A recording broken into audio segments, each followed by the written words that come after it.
नमस्कार, आप देखना शुरू कर चुके हैं भारत 100। मैं हूं आपके साथ मयंक तिवारी। इस वक्त हमारी मौजूदगी नॉर्थ एवेन्यू में है, दिल्ली में 174 फ्लैट संख्या। और यहां पर हमारे साथ बातचीत करने के लिए महाराणा प्रताप सेना के अध्यक्ष हैं राजवर्धन सिंह परमार जी। इनसे हम बातचीत करके जानेंगे, समझेंगे क्या कुछ एजेंडा है इनकी, जो इन्होंने एक संगठन तैयार किया है और वो किस पैमाने पर काम कर रहा है, किस तरह से देख रहे हैं सर। तमाम चीज़ें जो है काफ़ी नज़दीक हैं। उत्तर प्रदेश में उपचुनाव भी हो रहा है, महाराष्ट्र में चुनाव है, झारखंड में चुनाव है और दिल्ली में भी कुछ समय में चुनाव होना है। क्या कुछ स्ट्रेटजी बनाकर चलें, आपकी सेना किन चीज़ों को फॉलो कर रही है जिसके आधार पर जो है एक जनादेश मजबूती के साथ आपके साथ जुड़ सके। सर्वप्रथम तो आपके दर्शकों को मेरा जय श्री राम। मेरा ये मानना है भारत हिंदुओं का देश है और इस देश में अब वही रहेगा। 2014 से हम इस बात को कहते हैं जो संविधान की बात करेगा। सबका अपना अपना धर्म है। हमने संविधान इसलिए लिया क्योंकि देश में संविधान से देश चलेगा, मजहब से देश नहीं चलेगा। और फिर हमने इसके बाद एक नारा दिया कि मजार मुक्त भारत चाहिए, लफ्जियात मुक्त भारत चाहिए, नशा मुक्त भारत चाहिए। किसी भी धर्म में नशे की अनुमति नहीं है, मजार की पूजा नहीं है। और जो आजकल हमारे समाज की जो लड़कियां हैं, बहनें हैं, वो बहक जा रही हैं, लफ्जियात का शिकार हो जा रही हैं। तो इनके लिए भी एक बड़ा कानून बने। शिक्षा, स्वास्थ्य, रोजगार पर हम काम करें।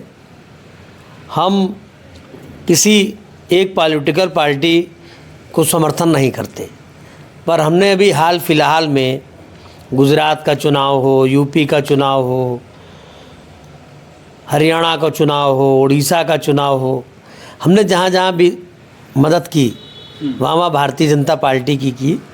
राजस्थान में हमने कहा कि अजमेर दरगाह नहीं, हमारा पवित्र हिंदू मंदिर है, सरकार उसकी जांच करे। यहाँ पर मुग़ल आक्रताओं के नामों पर जो रोडों के नाम हैं, हम चाहते हैं वो नाम ख़त्म हो।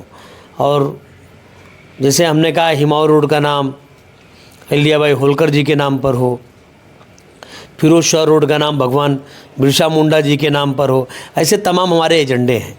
वर्तमान एजेंडा ये है कि 7 दिसंबर से 31 दिसंबर तक हम दिल्ली की जन जन तक जा रहे हैं।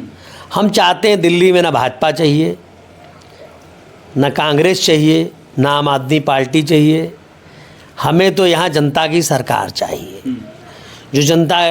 और हम एमएलए ऐसे लोगों को बनाना चाहते हैं जो रेड़ा वाले हैं, जो ठेले वाले हैं, जो हाउसवाइफ हैं, जिनको टेंशन है कि सिलेंडर ख़त्म होगा, 1000 रुपये कहाँ से आएंगे, जिनको टेंशन है बच्चे की फ़ीस कैसे जमा होगी। ऐसी महिलाओं को हम चाहते हैं कि दिल्ली की विधानसभा में बैठे 70 कैंडिडेट यहाँ उतारे जा सकते हैं। मेरा पूरा प्रयास है कि मैं कम से कम 40 सीटों पे महिलाओं को चुनाव लड़ाऊँगा, 30 सीटों पे पुरुष को चुनाव लड़ाऊँगा। और उसमें 2-3 किन्नर कैंडिडेट भी हम सोच रहे हैं कि हम उनको भी चुनाव लड़ाएंगे। वो महिलाएं हिंदू भी हो सकती हैं, मुस्लिम भी हो सकती हैं, सिख भी हो सकती हैं, ईसाई भी हो सकती हैं। और इन सब कैंडिडेट्स की उम्र 25 से 35 के बीच में होगी। वो चाहे महिला हो चाहे पुरुष हो।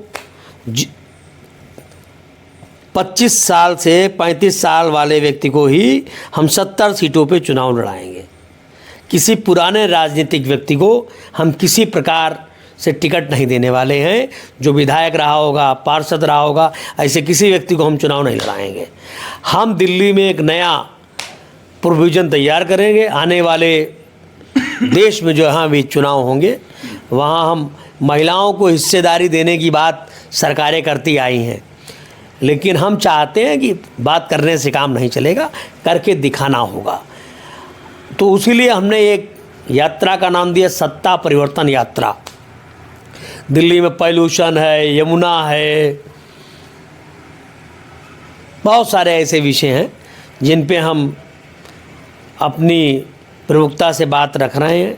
सनातन धर्म बोर्ड का गठन हो, पुजारियों को वेतन मिले, मंदिरों की बिजली फ्री हो, ऐसी भी हम पॉलिसी बनाएंगे। निश्चित तौर पे हम यहाँ 40 सीटों पर बड़ी ही मजबूती के साथ महिला उम्मीदवार लड़ाएंगे, जो शिक्षित होंगी, प्रशिक्षित होंगी, जिनको हम विधानसभा में भेजने का काम करेंगे।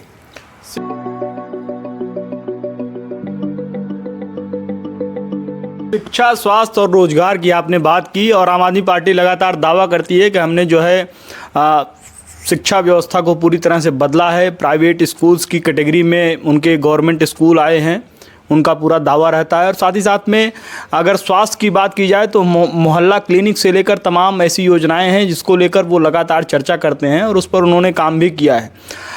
तो आम आदमी पार्टी को आपका समर्थन क्यों नहीं? देखिए, आम आदमी पार्टी ने भी कुछ काम अच्छे किए हैं, कुछ काम शीला जी ने भी बहुत बढ़िया किए हैं। भाजपा तो कभी यहाँ सत्ता में आई नहीं। हम एक नए विज़न के साथ काम करना चाहते हैं, उन्होंने किया, उनको धन्यवाद। हम किसी की बुराई लेकर नहीं जाना चाहते बाज़ार में। हम पब्लिक से पूछना चाहते हैं कि कांग्रेस थी, अब बीजेपी वाले भी आ रहे हैं, आम आदमी पार्टी वाले भी आए हैं, हम भी जाएंगे, तो पब्लिक तय करे कि वो किसको यहाँ लाना चाहती है। हम अच्छे हैं या बुरे ये वक्त बताएगा। हम किसी को ना बुरा कहना चाह रहे हैं ना अच्छा। हम अपनी बात करेंगे, हम जनता की बात करेंगे, तभी विकास होगा। हम चाहते हैं शिक्षा रोजगार पर बात हो। दिल्ली देश की राजधानी है, यहाँ हर राज्य से कुछ ना कुछ लोग रहते हैं, सभी का सम्मान होना चाहिए। सभी लोगों को यहाँ जो भी व्यवस्थाएं हैं वो मिलनी चाहिए। आम आदमी पार्टी क्या कर रही है, कांग्रेस ने क्या किया, भाजपा क्या करेगी, हम इन विषयों पे पढ़ना ही नहीं चाहते। हम अपने काम में मस्त रहना चाहते हैं, हम अपना काम दिखाना चाहते हैं और दिल्ली के बीच के लोगों को विधायक बनाना चाहते हैं, दिल्ली की बहनों को विधानसभा में भेजना चाहते हैं।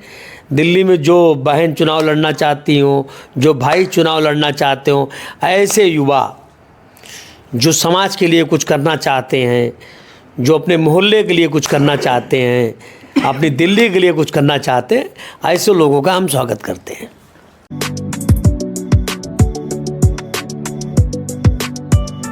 एक चीज़ और है, अभी एक दो दिन पहले दिल्ली में जो है आपका टाई अप हुआ है निषाद पार्टी के साथ और सूत्रों के हवाले से खबर भी मिली है कि निषाद पार्टी के साथ आप चुनाव लड़ना चाहते हैं। क्या कुछ एजेंडा है निषाद पार्टी से, क्या कुछ टाई अप हुआ? देखिए, निषाद पार्टी का जो एजेंडा है और जो उनका चुनाव चिन्ह है भोजन भरी थाली, तो डॉक्टर संजय निषाद जी का हमारे साथ सहयोग है और हम चाहते हैं कि निषाद पार्टी, क्योंकि महाराणा प्रताप से न राजनीतिक था, न राजनीतिक है, न आगे राजनीतिक होगा, तो हम चाहते हैं कि अगर कैंडिडेट मिलेंगे, हमें अपने हक रखने की बात आएगी तो हम पूरी दिल्ली में निषाद पार्टी के सिंबल से चुनाव लड़ेंगे। ये जनता से हम पूछेंगे, जनता तय करेगी कि डॉक्टर निषाद के साथ जाएं या अकेले जाएं।